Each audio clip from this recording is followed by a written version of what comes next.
ई श्रम कार्ड कैसे बनाएं? कहीं ना कहीं हो कि आपके मन में भी ये सवाल है, तो रुक जाइए। आज की वीडियो में मैं आपको बताने वाला हूँ कि ई श्रम कार्ड को किस तरीके से बनाया जाता है। सबसे पहले आपको अपने कोई भी ब्राउज़र है उसको ओपन कर लेना है और ई श्रम कार्ड के ऑफिशियल पोर्टल पे आ जाना है। जैसे ही आप ई श्रम कार्ड के पोर्टल पे आ जाओगे तो फर्स्ट में आपको ऑप्शन मिलेंगे रजिस्टर के और ऑलरेडी रजिस्टर के। तो आपको रजिस्टर पर क्लिक करना है। जैसे ही आप रजिस्टर पर क्लिक कर देते हैं कुछ टाइम के लिए सर्किल घूमेगी और आपको मेन पेज खुल के सामने आ जाएगा, जिसमें आपको ऊपर अपना मोबाइल नंबर फिल करना है। मोबाइल नंबर फिल करने के बाद में आपको यहाँ पे अपना कैप्चा फिल करना है। चलिए हम यहाँ पे अपना मोबाइल नंबर डाल लेते हैं। मोबाइल नंबर डालने के बाद में हम यहाँ पे कैप्चा डालेंगे। कैप्चा को आप कैप्चा के हिसाब से ही फिल करेंगे, क्योंकि कैप्चा में यदि गलती होती है तो आपको सेंड ओटीपी नहीं किए जाएंगे। इसलिए आपको कैप्चा को अच्छी तरह से फिल करना है और कैप्चा फिल करके बाकी के दोनों कॉलमों पर नो टिक कर देना है। जैसे ही आप यहाँ पे दोनों कॉलमों पर नो टिक कर देंगे, नो टिक करने के बाद में आपको ओटीपी पे क्लिक करना है। जैसे ही आप सेंड ओटीपी करेंगे, सेंड ओटीपी करने के बाद में जो कस्टमर के मोबाइल नंबर है जो आपने यहाँ पे फिल किए हैं उन पर ओटीपी भेज दिए जाएंगे। तो आपको यहाँ पे फिर से ओटीपी और कैप्चा को फिल करना है। आप यहाँ पे ओटीपी और कैप्चा दोनों भर दोगे। दोनों भरने के बाद में यहाँ पे सबमिट पर क्लिक करोगे। तो चलिए बिना देरी किए हमारे रजिस्टर्ड नंबर पर ओटीपी प्राप्त हो चुका है, उसको हम यहाँ पे फिल करेंगे। क्योंकि यह ओटीपी जो प्राप्त होता है यह 8 डिजिट का ओटीपी होता है, इसलिए हम 8 अंकों को सही ढंग से देख के और यहाँ पे फिल कर देंगे और फिल करने के बाद में इसको सबमिट पर क्लिक कर देंगे।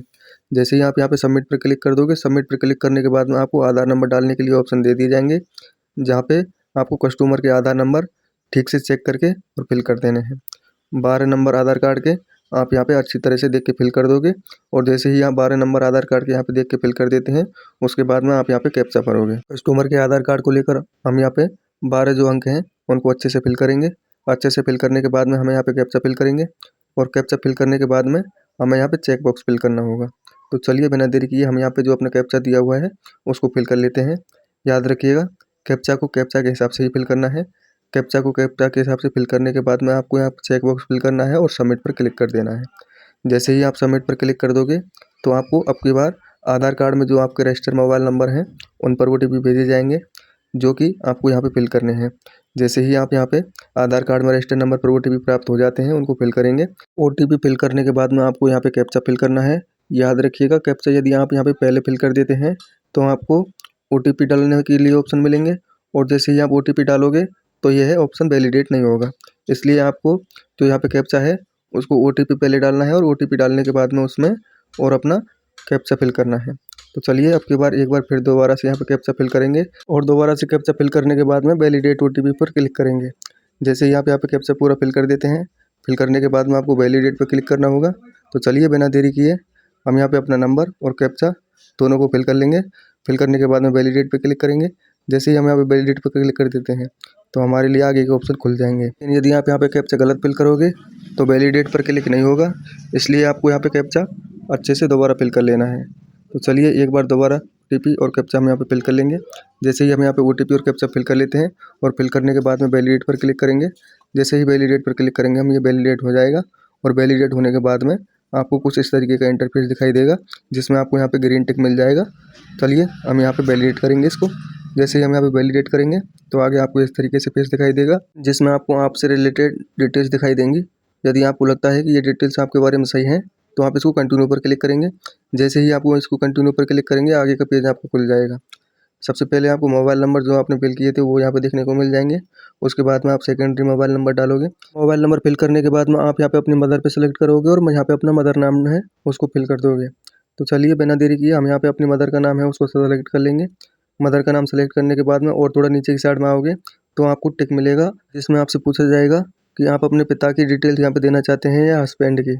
आप यदि पिता की देना चाहें तो यहाँ पे पिता की दे सकते हैं, और यदि आपकी शादी हो चुकी है तो आप यहाँ पे हस्बैंड पे टिक कर देंगे। जैसे ही आप यहाँ पे हस्बैंड पे टिक कर देंगे, हस्बैंड पे टिक करने के बाद में आपको अपनी कैटेगरी सेलेक्ट करनी होगी हस्बैंड का नाम फिल करके, और नीचे की साइड में स्क्रॉल करोगे। जैसे ही आप नीचे की साइड में स्क्रॉल करोगे आपको ब्लड ग्रुप आपको देना होगा। यदि आपका ब्लड ग्रुप आपको पता है तो आप यहाँ पे भर सकते हैं, अन्यथा खाली भी छोड़ सकते हैं। उसके बाद में आप नीचे आओगे और नीचे आने के बाद में आपको यहाँ पे अपनी नॉमिनी डिटेल है उसको भरना होगा। नॉमिनी डिटेल में आप अपने हस्बैंड या फिर अपना फादर कोई भी दे सकते हैं। आप जो भी यहाँ पे देना चाहें वहाँ पे उसकी डिटेल भरनी है। उसकी डिटेल पूरी भरने के बाद में आपको सबसे पहले वहाँ पे अपना नाम डालना होगा, और नाम डालने के बाद में जिसकी अभी आप नॉमिनी ले रहे हैं उसकी डेट ऑफ बर्थ को सेलेक्ट करना होगा। जैसे ही आप यहाँ पे डेट ऑफ बर्थ और नाम दोनों सेलेक्ट कर देंगे, सेलेक्ट करने के बाद में आपको इसका जेंडर है उसको सेलेक्ट करना होगा। कि आप मेल को नॉमिनी बनाना चाहते हैं या फीमेल को। जैसे जैसे आप ये भर दोगे, भरने के बाद में आप इसको आगे बढ़ने के लिए कंटिन्यू पर क्लिक कर दोगे। जैसे ही आप ये सेव एंड कंटिन्यू करोगे, सेव एंड कंटिन्यू करने के बाद में आपको जो भी डिटेल आपकी भरी हुई है वो तो आपको सेव हो जाएगी, और यदि कोई भी डिटेल खाली रह चुकी है तो आपको रेड मार्क मिल जाएगा जिसको आपको फिल करना है। यहाँ पर भी आपको रेड मार्क दिखे वो डिटेल को आप फिर से भर लोगे। तो चलिए एक बार यहाँ पे हम अपनी डिटेल को वेरीफाई करने के लिए दोबारा से फिल कर लेते हैं। यहाँ पे अपना सेकेंडरी मोबाइल नंबर डालेंगे। सेकेंडरी मोबाइल नंबर डालने के बाद में आपकी यहाँ पे कोई भी डिटेल और भी अधूरी रही है तो आप उसको भी फिल कर लेंगे। जैसे जैसे आप एक एक कॉलम चेक करते जाओगे, सभी कॉलम चेक करने के बाद में आपको एक बार फिर से इसको सेव एंड कंटिन्यू पर क्लिक करना है। तो चलिए सभी डिटेल देखने के बाद में हम यहाँ पे फिर से सेव एंड कंटिन्यू पर क्लिक करेंगे। आपकी बार ये डाटा हमारा सेव हो गया है। उसके बाद में आगे की डिटेल खुल जाएंगी जिसमें आपको अपना एड्रेस संबंधी डिटेल यहाँ पे फिल करनी होंगी। एड्रेस फिल करने के लिए सबसे पहले आपको अपना राज्य सेलेक्ट करना होगा, उसके बाद में अपनी डिस्ट्रिक्ट का चयन करना होगा, और जैसे ही आप डिस्ट्रिक्ट का चयन कर लेते हैं उसके बाद में आपको यहाँ पे अपना स्टेट को सिलेक्ट करना होगा। तो चलिए ये सारी चीज़ें हम सेलेक्ट कर लेते हैं। सेलेक्ट करने के बाद में नीचे की साइड में आएंगे और नीचे की साइड में अपना जो गांव का एड्रेस है उसको पूरी तरीके से भर लेंगे। यदि आपको गांव का एड्रेस दिया है तो आप गांव का भरेंगे यहाँ में, और शहर का दिया है तो शहर का भरेंगे। गांव का भरने के लिए आपको यहाँ पर रूरल पर क्लिक करना है, और शहर का भरने के लिए अर्बन पर क्लिक करना है। हमारे केस में गाँव का एड्रेस है इसलिए हमें इसको रूरल पर रहने देना है, और रूरल पर रहने के बाद में यहाँ पे हमको अपना राज्य सेलेक्ट करना है, और राज्य का चयन करने के बाद में एक बार फिर से हम यहाँ पे डिस्ट्रिक्ट का चयन करेंगे। डिस्ट्रिक्ट का चयन करने के बाद यहाँ पे अपना पिन कोड है उसको फिल कर देंगे। तो चलिए ये सभी फिल करने के बाद में एक बार एड्रेस को यहाँ पे दोबारा से फिलअप करना होगा। जो हमने ऊपर एड्रेस दिया है उसी को यहाँ पे फिल करेंगे। आप यदि चेंज करना चाहें तो इसको चेंज भी कर सकते हैं, और एक रहने देना चाहें तो एक भी रहने दे सकते हैं। एक एक करके पूरा एड्रेस यहाँ पे आप फिलअप कर लोगे, और पूरा एड्रेस फिलअप करने के बाद में आपको यहाँ पे अपना लास्ट में पिन कोड भरना है। जैसे ही आप यहाँ पे पिन कोड भर देते हैं उसके बाद में सेव एंड कंटिन्यू करोगे। एक बार फिर से यदि आपको यहाँ पे कहीं एड्रेस रहा है या कुछ भी छूटा है तो उसके लिए आपको रेड मार्क मिल जाएगा।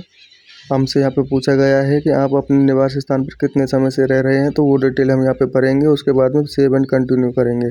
जैसे ही सारी डिटेल ठीक से वेरीफाई हो जाती हैं उसके बाद में सेव एंड कंटिन्यू पर क्लिक करना है हमको।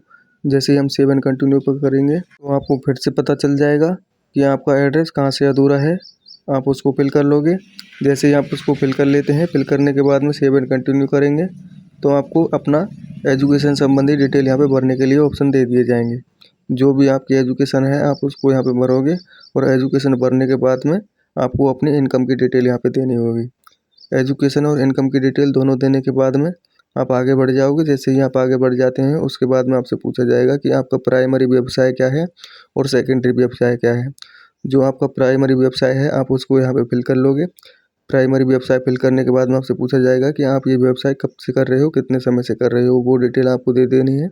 और वो डिटेल देने के बाद में आपको यहाँ पे सेकेंडरी व्यवसाय को भरना है। तो चलिए दोबारा से हम यहाँ पे सेकेंडरी व्यवसाय है उसको भर लेते हैं।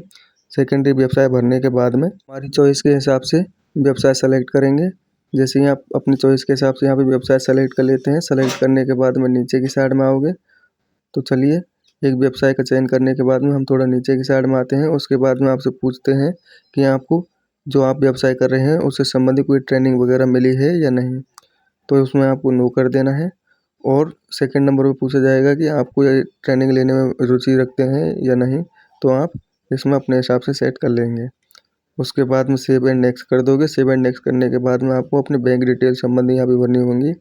बैंक से संबंधित डिटेल भरने के लिए आपको यहाँ पे अपना अकाउंट नंबर डालना है, और अकाउंट नंबर डालने के बाद में एक बार अकाउंट को वेरीफाई करना है। वेरीफाई करने के लिए आपको अकाउंट नंबर को यहाँ पे दोबारा से फिल करना होगा। तो चलिए बिना देरी किए हम यहाँ पे अपना अकाउंट नंबर है उसको फिल कर लेते हैं। अकाउंट नंबर फिल करने के लिए हमें यहाँ पे अपने अकाउंट पर क्लिक करना है, और अकाउंट पर क्लिक करने के बाद यहाँ पे एक एक अंक देख के हमें अपना अकाउंट है उसको अच्छे से फिल कर लेना है। उससे पहले मैं आपसे कहना चाहूँगा कि आपने हमारे चैनल को सब्सक्राइब कर लिया है तो बहुत अच्छी बात है, और नहीं किया है तो कर लीजिएगा, क्योंकि आने वाले समय में मैं आपको और भी बेहतर वीडियो देने वाला हूँ। एक बार अकाउंट नंबर यहाँ पे फिल कर लेंगे। उसके बाद में वही सेम अकाउंट नंबर आपको यहाँ पे दोबारा से फिल करना है। अकाउंट नंबर सेम फिल करने के बाद में नीचे की साइड में आओगे, और यहाँ पे अपनो बैंक को IFSC कोड सेलेक्ट करना है। बैंक का IFSC कोड सेलेक्ट करने के लिए सबसे पहले आपको अपने बैंक का जो एड्रेस है वो यहाँ पे फिल करना है। एड्रेस फिल करने के बाद में बैंक की IFSC आप यहाँ पे दर्ज कर दोगे। तो चलिए बिना देरी किए बैंक का IFSC कोड आप यहाँ पे दर्ज करोगे। जैसे ही बैंक का IFSC कोड आप यहाँ पे दर्ज करते हैं और दर्ज करने के बाद में आपको सर्च पर क्लिक करना है। जो भी आपका बैंक है या जिस भी बैंक का आपने अकाउंट नंबर दिया है उसका ही IFSC कोड जो कि आपको अपने पासबुक पर देखने को मिल जाएगा, उसको आप यहाँ पे फिल करोगे। और जैसे ही आप अपना IFSC कोड अच्छी तरह से यहाँ पे फिल कर देते हैं, फिल करने के बाद में सर्च बार पे जैसे आप क्लिक करोगे तो जो आपकी बैंक है उसकी शाखा कोड और एड्रेस पूरा आपके सामने आ जाएगा, जिसको आपको सेव एंड कंटिन्यू करना है। जैसे ही आप इसको सेव एंड कंटिन्यू करोगे आपको एक बार अपनी डिटेल है उनको देख लेना है और देख के वेरीफाई कर देना है। वेरीफाई करने के बाद में आप चेक बॉक्स फिल करोगे और सबमिट कर दोगे। जैसे ही आप चेक बॉक्स फिल करके सबमिट पर क्लिक कर देते हैं आपको आपका UN कार्ड है वो मिल जाएगा, जिसको आपको डाउनलोड कर लेना है।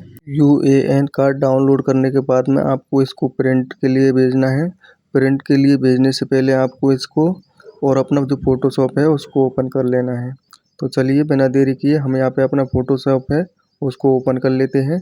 फ़ोटोशॉप ओपन करने के बाद में हमें जैसे ही अपना फ़ोटोशॉप पूरी तरीक़े से ओपन हो जाता है तो यहाँ पे जंप टू इमेज रेडी करना है। जैसे ही आप जंप टू इमेज रेडी करोगे फर्स्ट में ही आपको फाइल को खोलने के लिए ऑप्शन दे दिए जाएंगे। आपको फाइल पे सेलेक्ट करना है और फाइल पर सेलेक्ट करने के बाद में ओपन फाइल में जाना है और आपको अपना जो UN है उसको ओपन कर लेना है। जैसे ही आप अपना UN ओपन कर लेते हैं उसके बाद में जंप टू फोटोशॉप जाओगे। जैसे ही आप इसको फोटोशॉप में दोबारा से ओपन कर लेते हैं, ओपन करने के बाद में आपको Ctrl N प्रेस करना होगा। जैसे ही आप Ctrl N प्रेस करोगे और ओके करोगे तो आपको एक पेज और खुल जाएगा, जिस पे आपको इसको क्रॉप करके और उस पर मूव टू कर लेना है। तो चलिए हम पहले इसको सेलेक्ट करते हैं। ऊपर वाला फ्रंट साइड हम सेलेक्ट करने के बाद में हम इसको कॉपी कर लेंगे। कॉपी करने के बाद में दूसरे पेज पे पेस्ट कर देंगे। अब आप पेस्ट किए हुए भाग को सेलेक्ट करेंगे और जैसे ही आप पेस्ट किए हुए भाग को सेलेक्ट कर लेते हैं उसकी साइज़ को आप अपने हिसाब से घटा बढ़ा लोगे। तो चलिए कोई भी एक साइज़ हम यहाँ पे फिक्स कर लेंगे। साइज़ फिक्स करने के बाद में इसको एक कॉर्नर में जमा देंगे और जमाने के बाद में एक बार फिर से अपनी जो बची हुई दूसरी साइड है उसको इस तरीक़ा से कॉपी करेंगे। जैसे ही वो कॉपी हो जाती है और कॉपी होने के बाद में उसको दूसरे पेज पे ले जाके पेस्ट करना है। चलिए दूसरी साइज़ को भी हमने पेस्ट कर लिया है। उसके बाद में इसकी भी साइज़ कम ज़्यादा करेंगे। साइज़ कम ज़्यादा करने के बाद इसको इसके बराबर में जमा लेना है। इसके बराबर में जमाने के बाद में इसके बराबर की साइज़ आपको इसमें भी सेट करनी है।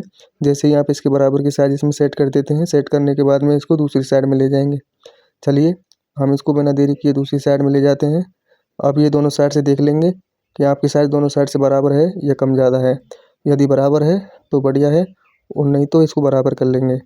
बराबर करने के बाद में आप इसको प्रिंट के लिए दे दोगे। प्रिंट के लिए आप इसको भेजने के लिए Ctrl+P प्रेस करोगे और Ctrl+P प्रेस करने के बाद में सेट टू फिट मीडिया पे क्लिक कर दोगे। सेट टू फिट मीडिया पे जैसे आप क्लिक कर देते हैं, क्लिक करने के बाद में आपको इसकी प्रिंट भेज देनी है। प्रिंट भेज दोगे तो आपका प्रिंटर चालू हो जाएगा और उसकी प्रिंट निकलना आपको स्टार्ट हो जाएगी। हमारे केस में हमारी प्रिंट निकलना चालू हो गई है। इसी तरीके से आपकी में भी हो जाएगी।